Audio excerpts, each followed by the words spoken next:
Assalamualaikum dan salam sejahtera.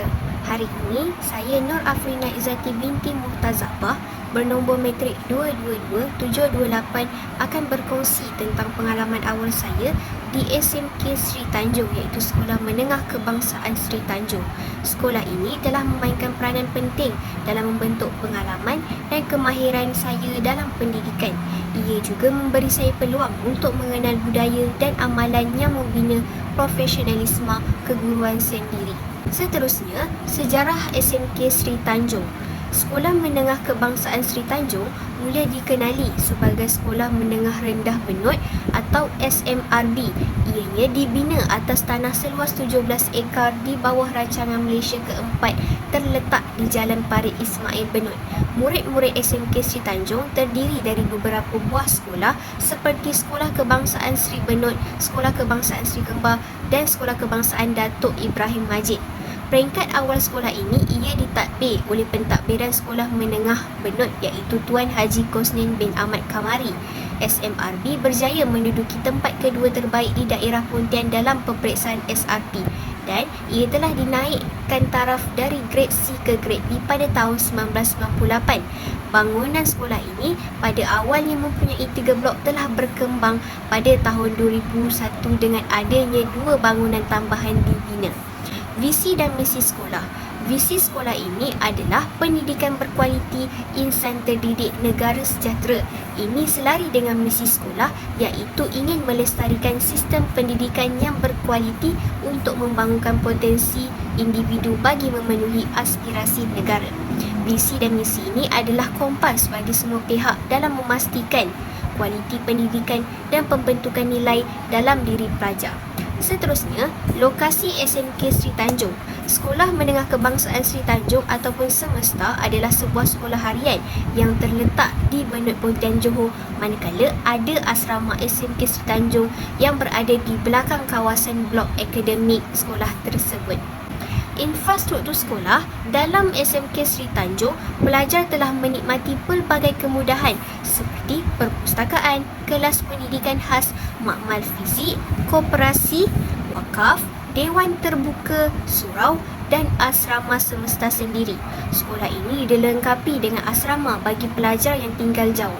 Infrastruktur yang baik ini telah memudahkan pelajar dan guru terutamanya dalam menjalankan proses pengajaran dan pembelajaran. Seterusnya, aktiviti PDP iaitu pengajaran dan pembelajaran yang telah saya ikuti. Iaitu pertama, PDP pertama pada 5 Ogos 2024 dan PDP kedua 12 Ogos 2024 dalam kelas 4 Ibnu Sina sendiri. Dalam sesi PDP ini, terdapat aktiviti seperti aktiviti pengajaran dan latihan menjawab modul SPM subjek fizik.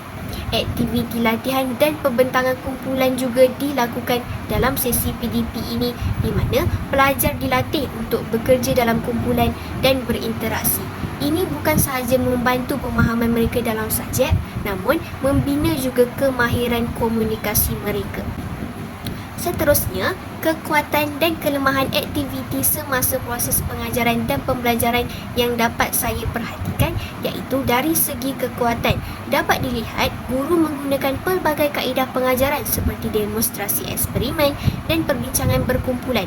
Teknik pengajaran yang berkesan seperti kerja berkumpulan juga dilakukan. Latihan modul secara berkala bantu mengukuhkan kefahaman pelajar apabila digunakan dalam sesi PDP.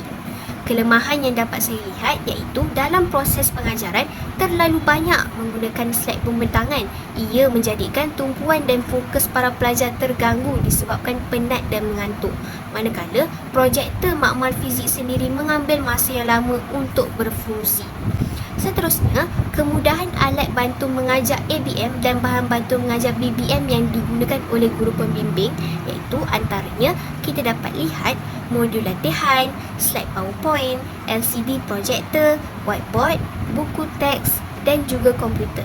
Semua bahan-bahan ini membantu pelajar untuk lebih fokus dan memahami topik yang diajar dengan lebih baik. Seterusnya, amalan pedagogi yang digunakan dalam bilik darjah. Terdapat 3 amalan yang saya dapat kemukakan. Pertama, pembelajaran kolaboratif. Kedua, pengajaran langsung. Ketiga, penilaian berterusan.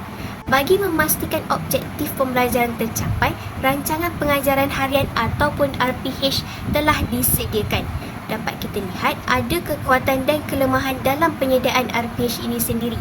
Bagi segi kekuatan, ia mampu memastikan objektif pembelajaran tercapai, manakala kelemahannya ialah kekangan masa untuk disediakan oleh para guru. Berikut dapat kita lihat contoh rancangan pengajaran harian bagi subjek fizik yang diberikan oleh guru pembimbing saya. Seterusnya, pelaksanaan KBAT ataupun kemahiran berfikir aras tinggi. KBAT turut diterapkan dalam sesi pembelajaran melalui pertama, adanya penyelesaian masalah, kedua, perbincangan kelas, ketiga, pembelajaran berasaskan masalah, mana pelajar diajar untuk berfikir secara kritikal dalam menyelesaikan masalah sekaligus meningkatkan kemahiran analisis dan kreativiti dalam diri mereka. Antara input yang saya perolehi sepanjang 2 minggu pengalaman awal di sekolah, ia telah memberi saya gambaran untuk bersedia menjadi guru dan pendidik kelak. Beberapa perkara perlu saya persiapkan, iaitu memahami teknik pengajaran yang berkesan supaya ilmu yang disampaikan mudah difahami, dan saya juga perlu mempelajari pelaksanaan rancangan-rancangan yang bermanfaat kepada pelajar sendiri. Seterusnya, kita lihat budaya sekolah. Sekolah Menengah Kebangsaan Sri Tanjung menerapkan budaya kerohanian dan disiplin yang tinggi, di mana ia mengadakan perhimpunan rasmi hari Ahad yang pertama. Yang kedua, ia turut mengadakan bacaan surah Yasin setiap hari. Ketiga, datang ke sekolah sebelum pukul 7 pagi. Dan keempat, budaya membaca hadis. Dalam perhimpunan rasmi hari Ahad ini, terdapat jadual waktu perhimpunan, iaitu antara pukul 7.10 pagi hingga 8.20 pagi. Manakala, waktu perhimpunan Cerna Minda adalah 7.10 hingga 7.30 pagi.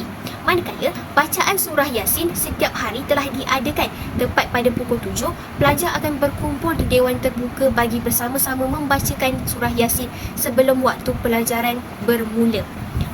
Untuk peraturan datang ke sekolah sebelum pukul 7 pagi, pelajar hendaklah datang ke sekolah selewat-lewatnya pada pukul 7.30 agar dapat menerapkan disiplin datang ke sekolah awal dan mematuhi waktu perhimpunan yang ditetapkan.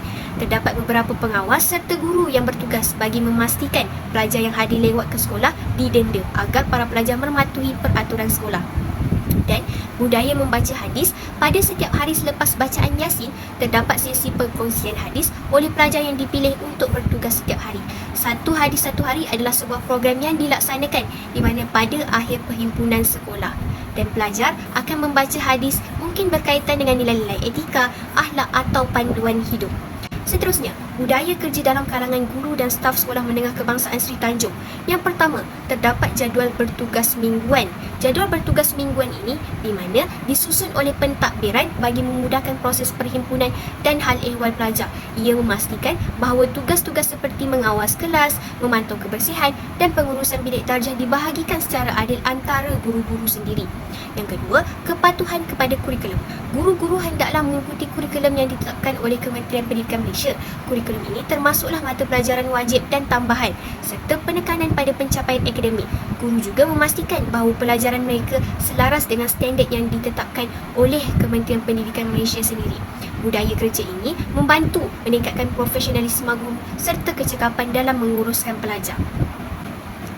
Seterusnya, apakah kepentingan budaya sekolah dan budaya kerja dalam profesionalisme keguruan? Pertama, ia mampu meningkatkan produktiviti dan kecekapan.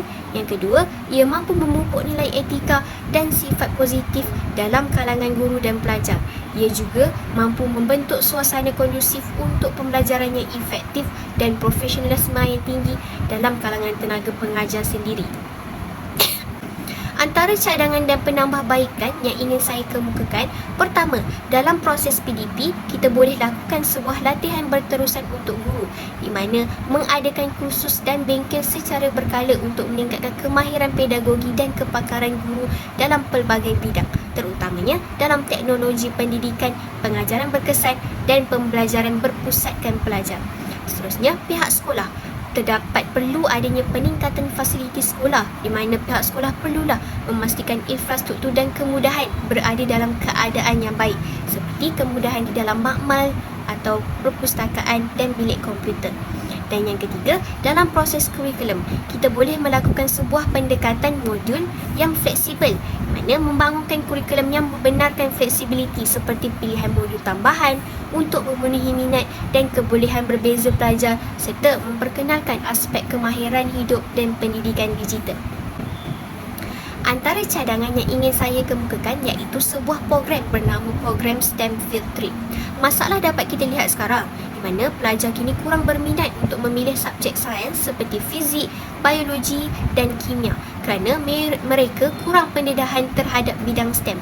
Kepentingan apabila kita lakukan program ini iaitu ia mampu menggalakkan minat dan motivasi dengan mengunjungi lokasi-lokasi seperti pusat angkasa, taman sains ataupun kemudahan teknologi di mana ia boleh membangkitkan minat STEM dan minat pelajar dalam bidang STEM sendiri, seterusnya mendorong mereka untuk memilih teras sains dalam mata pelajaran SPM. Pelaksanaannya iaitu seperti lawatan ke industri teknologi, mengadakan lawatan ke kilang-kilang ataupun pusat penyelidikan teknologi tinggi seperti institusi kajian perubatan, pusat angkasa atau syarikat yang melibatkan teknologi terkini. Ini membantu pelajar melihat bagaimana ilmu STEM diaplikasikan dalam kehidupan sebenar. Kesimpulannya, pengalaman saya di SMK Sri Tanjung memperlihatkan pentingnya infrastruktur, budaya sekolah dan amalan pedagogi dalam membina persekitaran pembelajaran yang efektif. Dengan penambahbaikan yang dicadangkan, sekolah dapat mencapai aspirasi untuk melahirkan pelajar yang cemerlang dan bermotivasi. Maka, itu sahaja. Sekian, terima kasih.